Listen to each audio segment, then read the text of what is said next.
Perkenalkan, nama saya Yohana Febri Asterlasmilatu, NIM 2018-31007.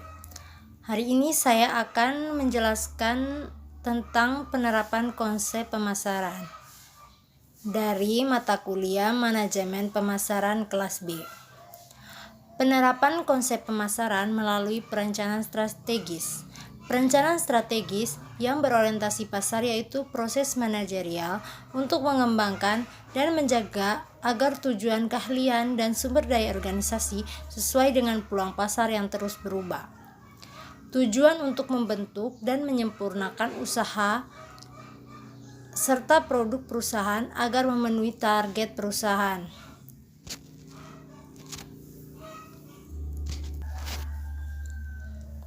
Proses perencanaan strategis. Untuk menganalisis lingkungan internal dan eksternal dapat menggunakan analisa SWOT, yaitu memaksimumkan kekuatan, meminimalkan kelemahan, dan memaksimalkan peluang, dan meminimalkan ancaman.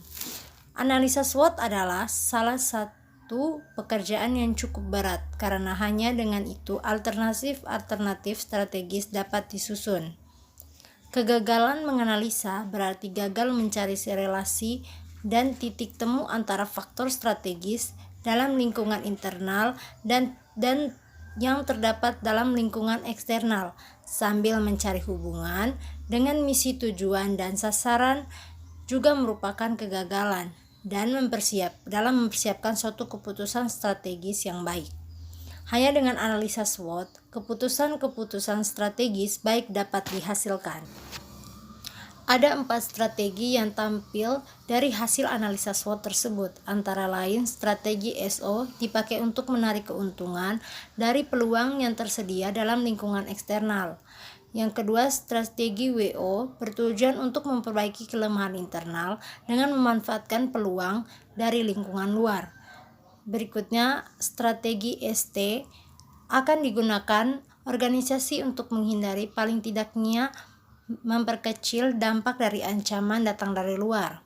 Yang berikutnya, strategi WT adalah teknik pertahanan yang diarahkan pada usaha memperkecil kelemahan internal dan menghindari ancaman eksternal. Faktor-faktor strategi eksternal yaitu peluang, perubahan struktur demografi, pembangunan ekonomi Asia. Yang kedua, ancaman, meningkatkan peraturan pemerintah, meningkatkan persaingan, munculnya teknologi baru, saingan perusahaan di Asia. Faktor-faktor dari segi internalnya ada 2, yaitu kekuatan dan kelemahan. Kekuatannya itu budaya perusahaan yang mempunyai nilai, harapan, serta kebiasaan masing-masing orang yang ada di perusahaan tersebut, yang pada umumnya dapat ditetapkan dari satu generasi ke generasi berikutnya. Pengalaman top manajemen, hubungan yang baik dengan orang lain, memiliki orientasi internasional. Kalau kelemahannya, adanya saluran yang kurang efektif bekerja, kondisi keuangan yang kurang baik, posisi global yang kurang menguntungkan. Memenangkan pasar melalui perencanaan taksis. Salah satu perencanaan taksis menggunakan konsep marketing mix atau baruan pemasaran. Marketing mix adalah perangkat alat pemasaran taksis yang dapat dikendalikan dan dapat dipadukan oleh perusahaan untuk menghasilkan respon yang diinginkan pasar sasaran. Faktor-faktor yang mempengaruhi yaitu produk, place, price, dan promotion, atau yang biasa disebut 4P. Menerapkan konsep pemasaran dengan membangun kepuasan pelanggan melalui kualitas pelayanan dan nilai. Pelanggan adalah pihak yang memaksimumkan nilai para pemasar, harus mengutamakan jumlah nilai pelanggan, jumlah biaya yang ditawarkan setiap pesaing untuk mengetahui bagaimana posisi penawaran mereka sendiri. Kepuasan pelanggan merupakan fungsi dari tahap kinerja produk dan harapan pembeli. Kiat menangani keluhan pelanggan. Voice response merupakan gaya penampilan keluhan secara langsung atau meminta ganti rugi kepada perusahaan tersebut. Bila menemukan hal ini, maka pelanggan memberikan kesempatan sekali lagi kepada perusahaan untuk memuaskan pelanggan.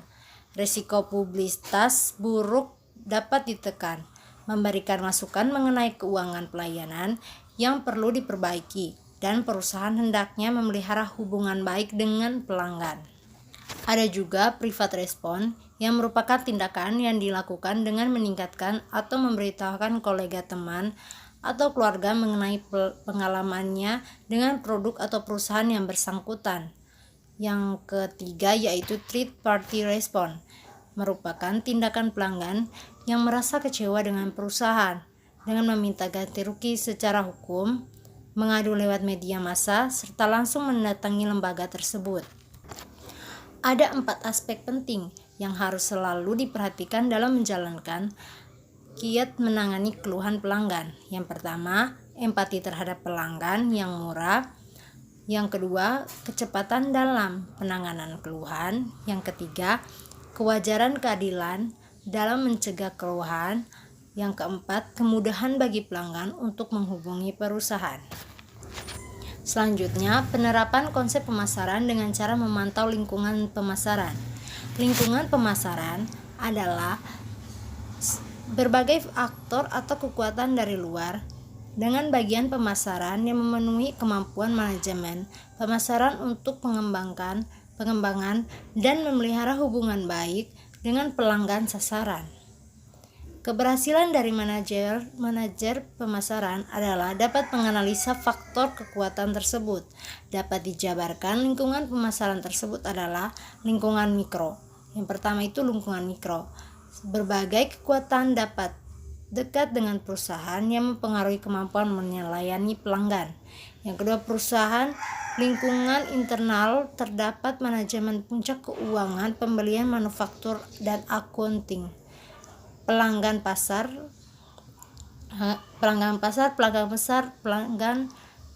pasar pemerintah, pasar internasional.